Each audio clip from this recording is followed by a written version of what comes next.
السلام علیکم ورحمۃ اللہ وبرکاتہ۔ الحمد للہ رب العالمین والصلاة والسلام علی اشرف الانبیاء والمرسلین وعلی آلہ واصحابہ اجمعین، اما بعد۔ اعوذ باللہ من الشیطان الرجیم، بسم اللہ الرحمن الرحیم۔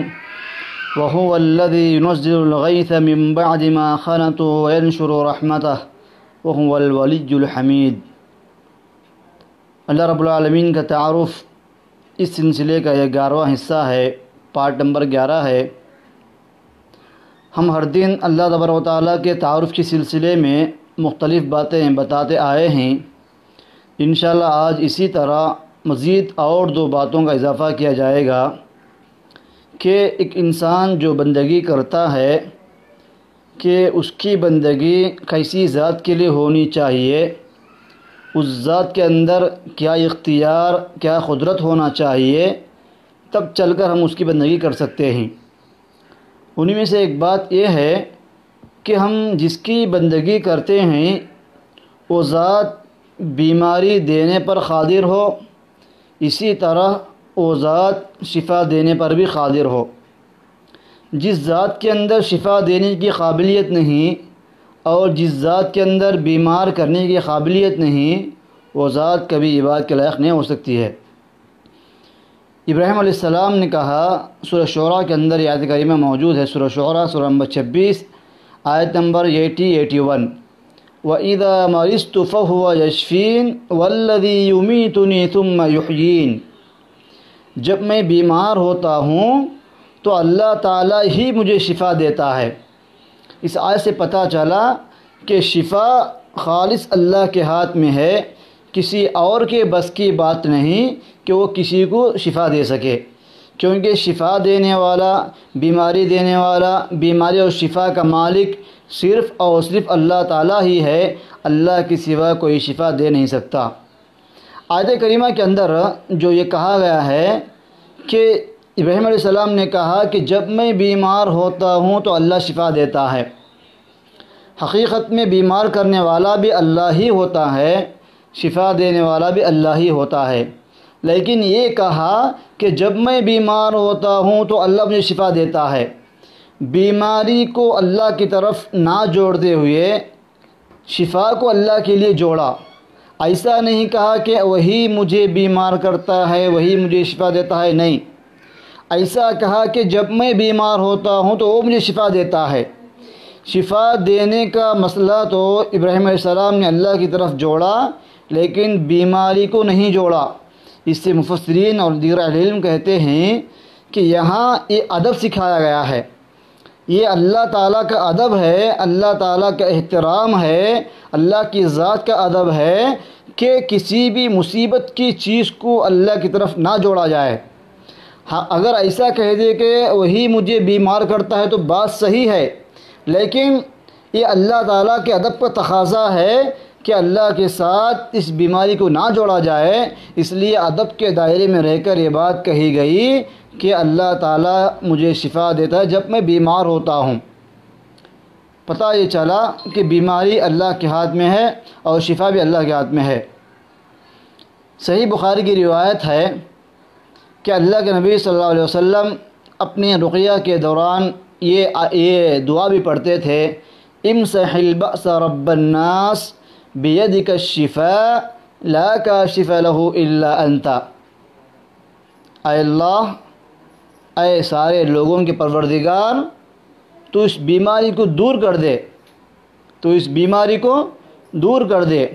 بیدک الشفاء، شفا صرف تیرے ہی ہاتھ میں ہے، شفا صرف تیرے ہی ہاتھ میں ہے۔ لا کاشف له الا انت، اس بیماری کو، اس مصیبت کو تیرے علاوہ کوئی دور نہیں کر سکتا۔ گویا صحیح بخاری کی اس روایت میں سارے ہی لوگوں کو یہ تعلیم دی گئی، یہ عقیدہ سکھایا گیا اور ایمان سکھایا گیا کہ لوگ ایمان رکھیں کہ ہماری بیماری اللہ کے ہاتھ میں ہے، ہماری شفا بھی اللہ کے ہاتھ میں ہے، بیماری شفا کا مالک کیول اللہ تعالیٰ ہی ہے۔ اس لیے کہا گیا بیدک الشفاء لا کاشف له الا انت، اے اللہ تیرے ہی ہاتھ میں شفا ہے، تیرے علاوہ کوئی اس بیماری کو دور نہیں کر سکتا۔ اسی طرح ابو داؤد کی روایت ہے کہ جب کبھی کوئی بندہ بیمار ہو، جب کوئی انسان کسی بیمار آدمی کی بیمار پرسی کے لیے جائے تو اس کو یہ دعا پڑھ کر کے دم کرے۔ وہ دعا سکھائی گئی، ابو داؤد کی روایت ہے، اسأل اللہ العظیم رب العرش العظیم ان یشفیک۔ ابو داؤد کی روایت ہے کہ میں اللہ تعالیٰ کی ذات سے مانگتا ہوں جو بہت بڑی ذات ہے، جو رب العالمین ہے، جو عرش کا رب ہے، عظیم عرش کا رب ہے، میں اس اللہ سے مانگتا ہوں کہ وہ تجھے شفا دے دے۔ یہ بخاری کی یہ روایت اور ابو داؤد کی یہ روایت، ان دو حدیثوں سے معلوم ہوتا ہے، قرآن کی پچھلی دو آیتوں سے معلوم ہوتا ہے کہ شفا صرف اللہ تعالیٰ ہی کے ہاتھ میں ہے، اللہ کے علاوہ کوئی شفا دینے والا نہیں ہے۔ ایک اور حدیث کے اندر صاف طور پر اللہ کا نام لے کر کہا گیا ہے، ایک اللہ کا نام ہے الشافی، شفا دینے والا، الشافی، واشفی انت الشافی لا شفاء الا شفاؤک شفاء لا یغادر سقما، واشفی انت الشافی لا شفاء الا شفاؤک شفاء لا یغادر سقما۔ اے اللہ تو شفا دے کیونکہ تو شفا دینے والا ہے، تیری شفا کے علاوہ کوئی اور شفا نہیں ہے۔ یعنی اس حدیث کے اندر بندہ یہ دعا کرتا ہے کہ اللہ شفا تیرے ہاتھ میں ہے کیونکہ تو ہی شفا دینے والا ہے۔ محترم ناظرین، ان تین حدیث سے اور دو آیتوں سے پتہ چلا، اس آیت سے اور تین حدیث سے پتہ چلا کہ شفا صرف اللہ کے ہاتھ میں ہے، اللہ کے سوا کسی کے ہاتھ میں شفا نہیں ہے۔ محترم حضرات، انسان دنیا کے اندر بیماری پڑتا ہے، شفا یاب بھی ہوتا ہے، سو یاد رکھنا چاہیے کہ وہ بیماری دینے والا بھی اللہ تعالیٰ ہی ہے اور شفا دینے والا بھی اللہ تعالیٰ ہی ہے۔ اگر اللہ کا حکم نہ ہو تو کوئی بندہ کتنا ہی علاج کیوں نہ کرا لے، اس کو شفا نہیں ملنے والی ہے۔ بندہ علاج کرتا ہے، اللہ تعالیٰ اس کو علاج کرنا سکھایا ہے، اس کا مطلب یہ نہیں کہ اس معالج اور اس علاج کرنے والے کے پاس شفا ہے، نعوذ باللہ، نہیں، بلکہ جو ظاہری اسباب ہیں اس کو اپنا سکتے ہیں کہ ہم دوائی وغیرہ لے سکتے ہیں، علاج کرا سکتے ہیں اور دعا پڑھا سکتے ہیں، لیکن شفا دینے والا تو صرف اللہ تعالیٰ ہی ہے، اس کے علاوہ کوئی شفا دینے والا نہیں ہے۔ حدیث میں آتا ہے ما انزل اللہ بہ داء الا انزل له شفاء، اللہ تبارک و تعالیٰ نے دنیا میں جو بھی بیماری نازل کیا اس کے لیے شفا نازل کیا ہے۔ پتہ یہ چلا بیماری بھیجنے والا بھی اللہ تعالیٰ ہی ہے اور شفا دینے والا بھی اللہ تعالیٰ ہی ہے، اللہ سے شفا مانگنا چاہیے۔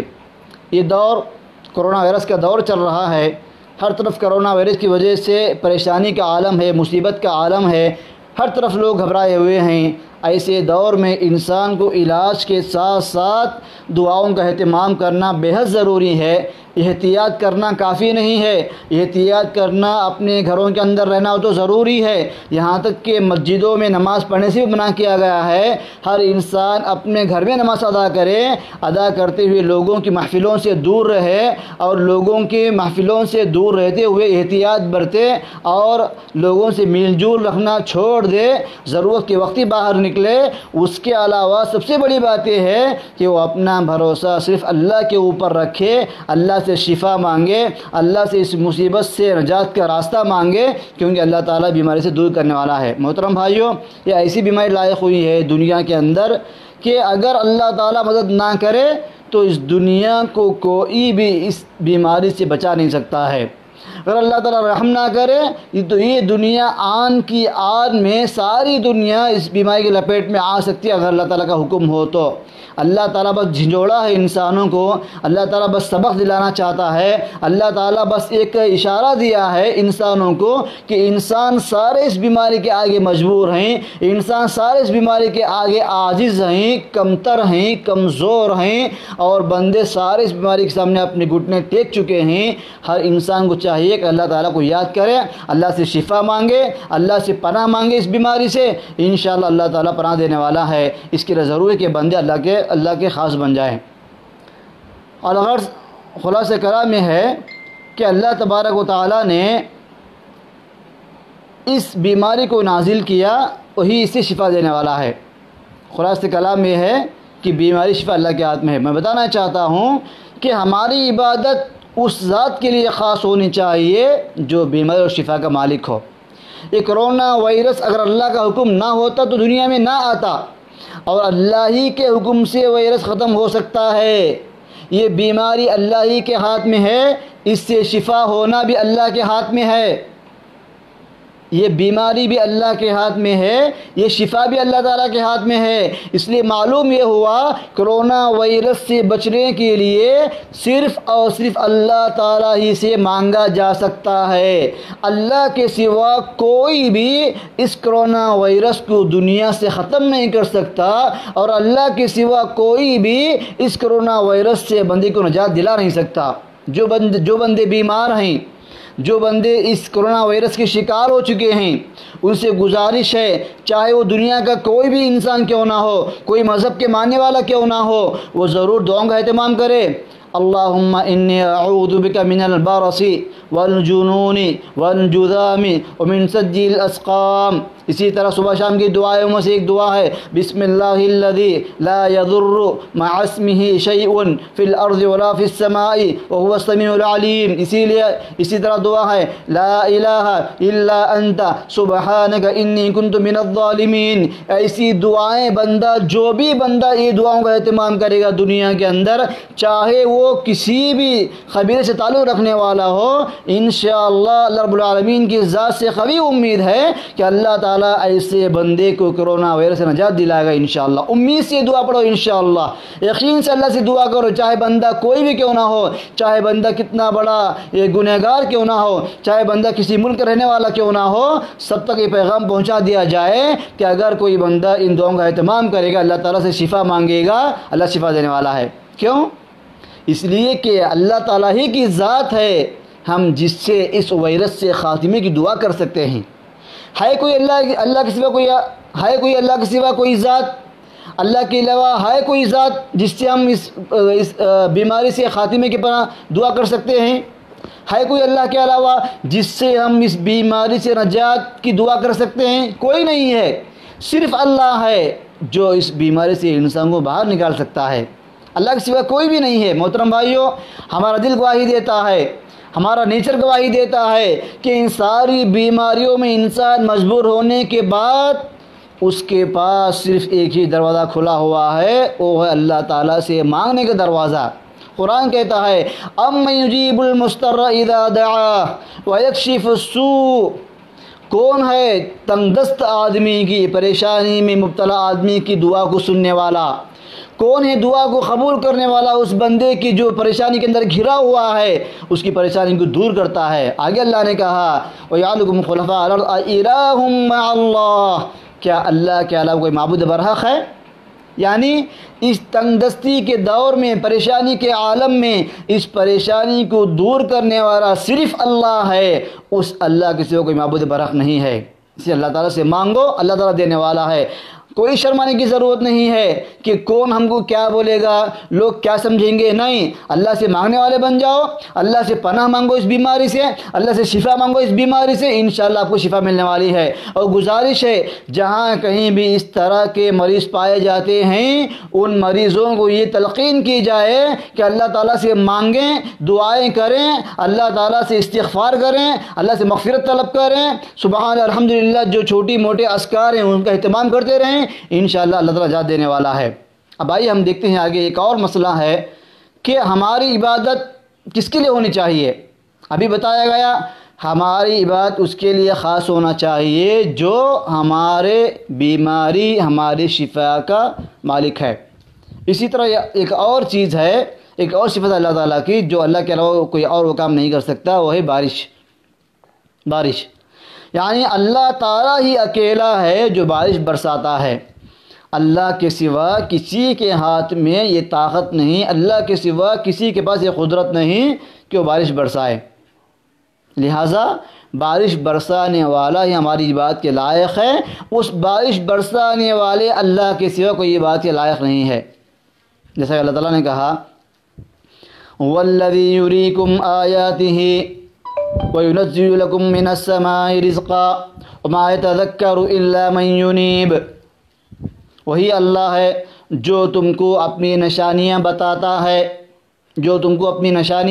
بتاتا ہے، اور تمہارے لیے وہ آسمان سے روزی برساتا ہے، وما یذکر الا من ینیب، اور اللہ تعالیٰ ہی سے رجوع کرنے والا ہی اس سے نصیحت پکڑتا ہے۔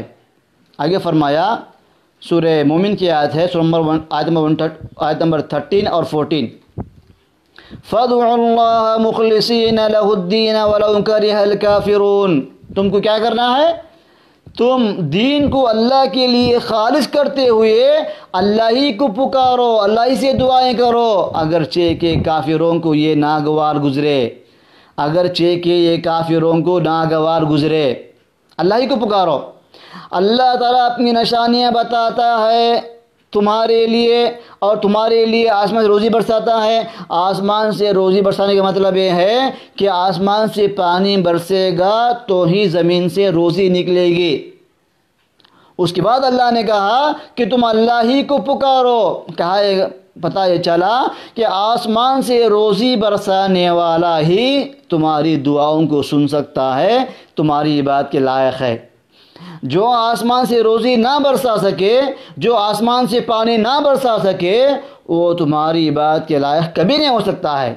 یہ بات کے لائق وہی جو آسمان سے پانی برساتا ہے، جیسا کہ اللہ تعالیٰ نے سورہ بقرہ میں کہا، سورہ نمبر 2 آیت نمبر 22، الذي جعل لكم الأرض فراشا والسماء بناء وأنزل من السماء ماء فأخرج به من الثمرات رزقا لكم فلا تجعلوا لله أندادا وأنتم تعلمون۔ وہی اللہ کی ذات ہے جس میں آسمان کو فرش بنایا، جس نے زمین کو بچھونا بنایا، اور اس نے آسمان سے پانی برسایا اور تمہارے لیے زمین سے روزی اگایا۔ وہی اللہ کی ذات ہے جس نے آسمان سے پانی برسایا تمہارے لیے، پھر تمہارے لیے اس کے ذریعے روزی اگایا زمین سے۔ یہ تمام باتیں تم جانتے ہوئے بھی اللہ کے ساتھ اوروں کو شریک مت ٹھہراؤ، اللہ کے ساتھ بندگی میں اوروں کو شریک مت کرو۔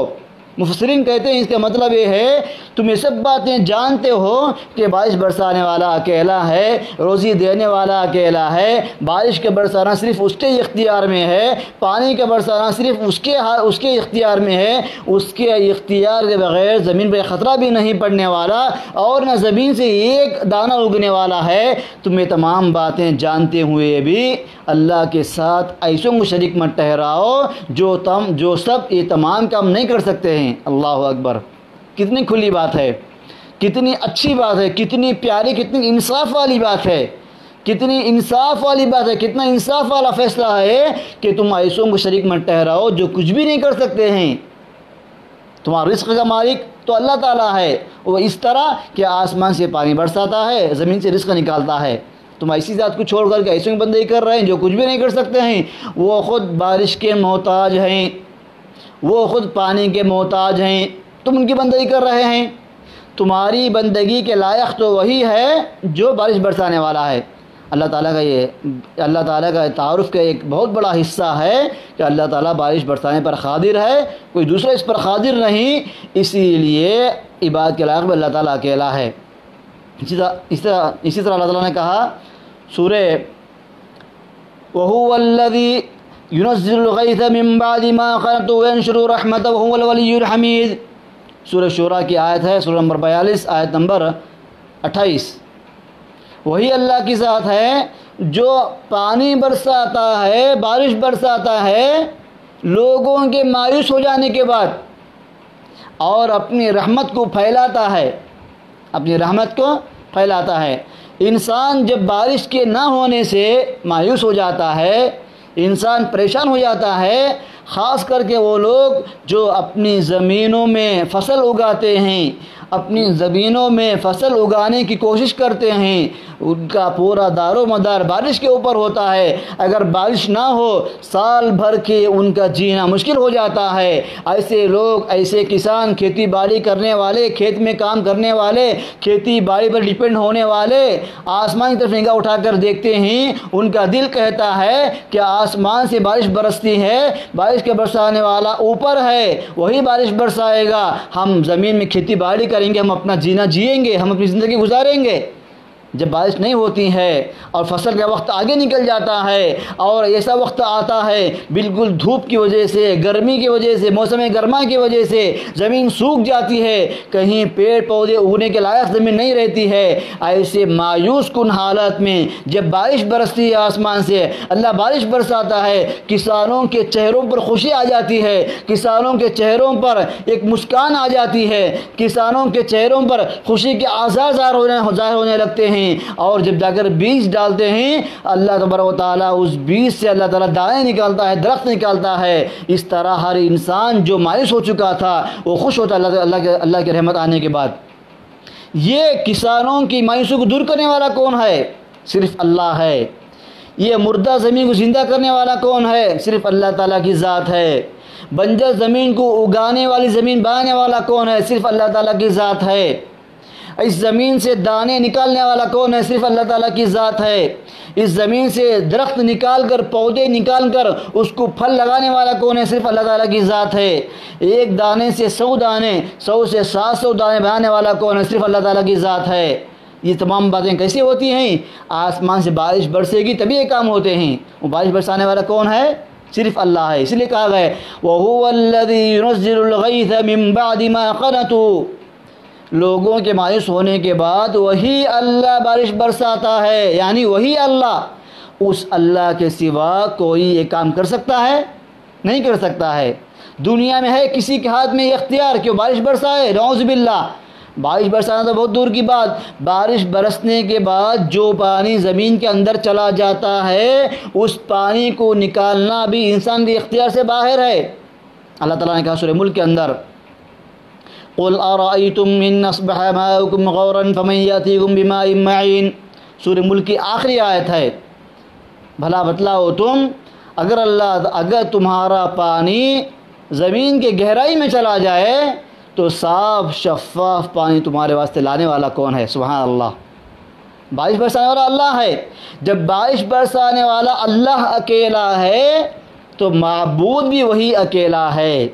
جب بارش کے برسانے میں اللہ تعالیٰ کے ساتھ دوسرا کوئی شریک نہیں ہے تو اسی طرح اللہ تعالیٰ کی بندگی میں دوسرا کوئی شریک نہیں ہے۔ اسی طرح اللہ تعالیٰ نے کہا سورہ نور کے اندر، سورہ نمبر 24 آیت نمبر 43 وَيُنَزِّلُ مِنَ السَّمَاءِ مِن جِبَالٍ فِيهَا مِن بَرَدٍ، وہی اللہ کی ذات ہے جو آسمان سے اولوں والے پہاڑ سے اولے برساتا ہے۔ اولوں والے پہاڑ سے اللہ تعالیٰ اولے برساتا ہے۔ فَيُصِيبُ بِهِ مَن يَشَاءُ، جس کو چاہتا ہے یہ اولے وہاں تک پہنچاتا ہے۔ وَيَصْرِفُهُ عَن مَن يَشَاءُ، اور جس سے چاہتا ہے ان کو ان اولوں سے محروم رکھتا ہے۔ ایک تو مطلب یہ ہے اس آیت کا کہ آسمان میں پہاڑ کے اولے ہیں، اللہ تبارک و تعالیٰ ان پہاڑ کے اولوں میں سے اولے برساتا ہے زمین پر۔ دوسرا مطلب یہ کہ بیان مفسرین نے کہ آسمان سے مراد اوپر ہے، یعنی اللہ تعالیٰ اوپر سے پانی برساتا ہے بڑے بڑے ٹکڑوں کے جیسے، یعنی اللہ تعالیٰ اوپر سے بڑے بڑے برف کے ٹکڑے برساتا ہے زمین کے اوپر۔ ایک مطلب یہ ہے۔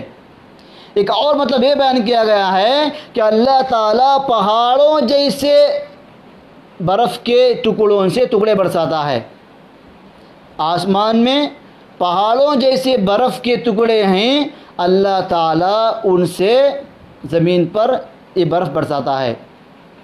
خلاصہ کلام، آخری بات بھول رہا ہوں میں، خلاصہ کلام یہ ہے کہ اللہ تبارک و تعالیٰ آسمان سے اولے برساتے، ایک مطلب یہ ہے۔ دوسرا مطلب یہ ہے کہ اللہ تبارک و تعالیٰ آسمان سے برف کے بڑے بڑے ٹکڑوں کو زمین پر نازل کرتا ہے۔ یہ کون ہے؟ صرف اللہ تعالیٰ کی ذات ہے۔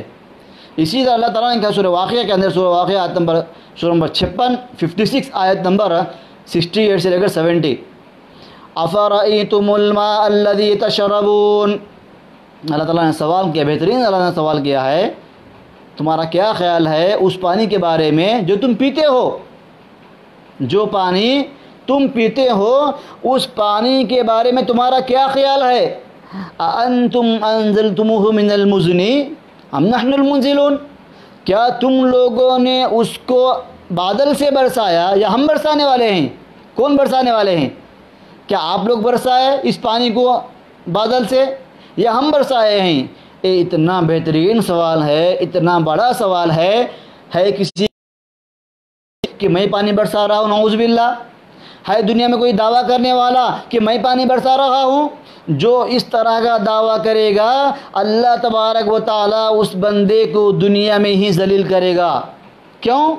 اللہ تعالیٰ کی ربوبیت میں اپنے آپ کو شریک سمجھنے والا، اللہ تعالیٰ کی ربوبیت سے کھلواڑ کرنے والا، اللہ کی ربوبیت کا مذاق اڑانے والا، اللہ کی قدرت، اللہ کی طاقت میں اپنا اختیار داخل کرنے والا، اپنے اختیار کو ثابت کرنے والا، نعوذ باللہ، دنیا کا سب سے بڑا جھوٹا انسان ہے، اور اس کو اللہ تعالیٰ ضرور دنیا میں ذلیل کرے گا.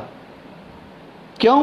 اگر کوئی انسان دعویٰ کرے گا کہ میں بارش برسانے پر قادر ہوں، فوراً اس کے اطراف کے لوگ اس سے سوال کریں گے، جناب آپ تو دنیا میں پیدا ہو کر کے 40 سال ہوئے، آپ کے پیدا ہونے سے پہلے بارش کون برساتا تھا؟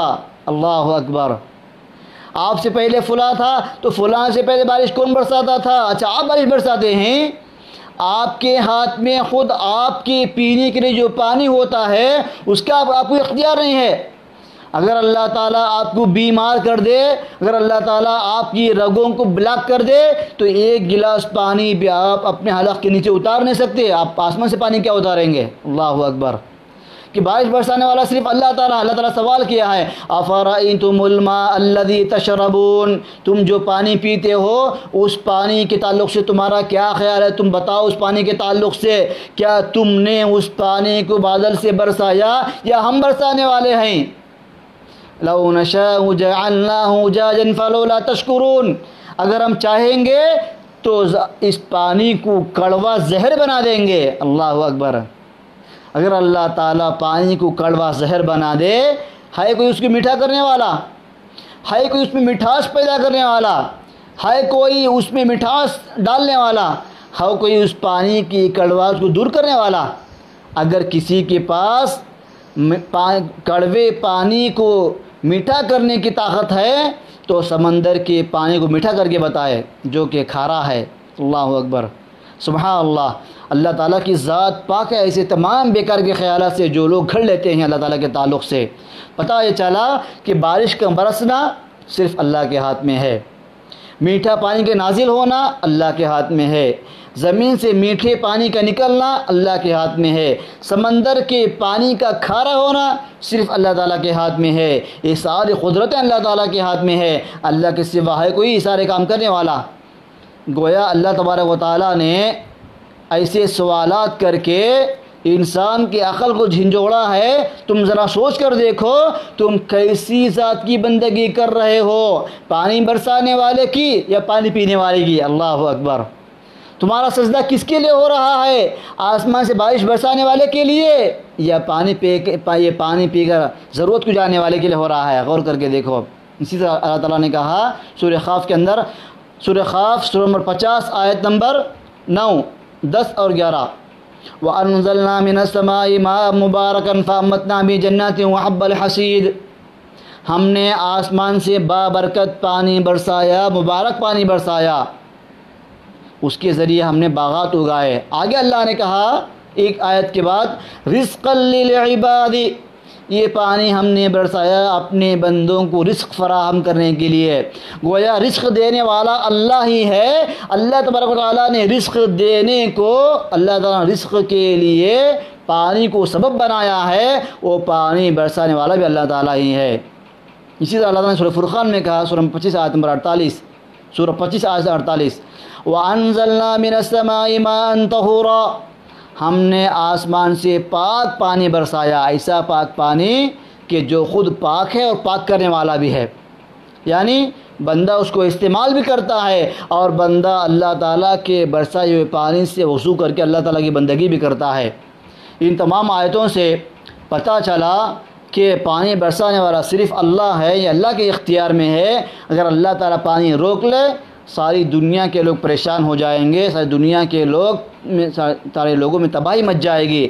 اللہ تعالیٰ کا شکر ادا کرنا چاہیے بندوں کو، اللہ کی طرف لوٹ کر آنا چاہیے۔ جو اللہ پر ایمان نہیں رکھتے ہیں اللہ پر ایمان لانا چاہیے، جو اللہ کو نہیں مانتے ہیں انہیں اللہ کو ماننا چاہیے، اور جو پانی کے لیے ترس رہے ہیں ان کو اللہ تعالیٰ سے مانگنا چاہیے۔ جو کوئی بندہ اللہ تعالیٰ سے پانی طلب کرے گا، بارش طلب کرے گا، اللہ اس کی دعا انشاءاللہ قبول کرے گا، شرط ہے کہ وہ مانگنے والا یقین سے مانگے، اس امید سے، اس عقیدے سے مانگے۔ بارش برسانا اللہ تعالیٰ کے ہاتھ میں ہے، خلاصہ کلام میں ہے، بارش برسانے والا یہ بات کے لائق ہے۔ جو بارش نہ برسائے وہ یہ بات کبھی نہیں ہو سکتا ہے۔ اللہ تعالیٰ کہنے اور سننے والوں کو ہمارا عقیدے کو اللہ تعالیٰ مضبوط فرمائے۔ اللہ تعالیٰ ہم تمام مسلمانوں کو اپنا ایمان پکا رکھتے ہوئے اللہ کی بندگی کرنے والا بنائے۔ آمین ثم آمین۔ والسلام علیکم ورحمۃ اللہ وبرکاتہ۔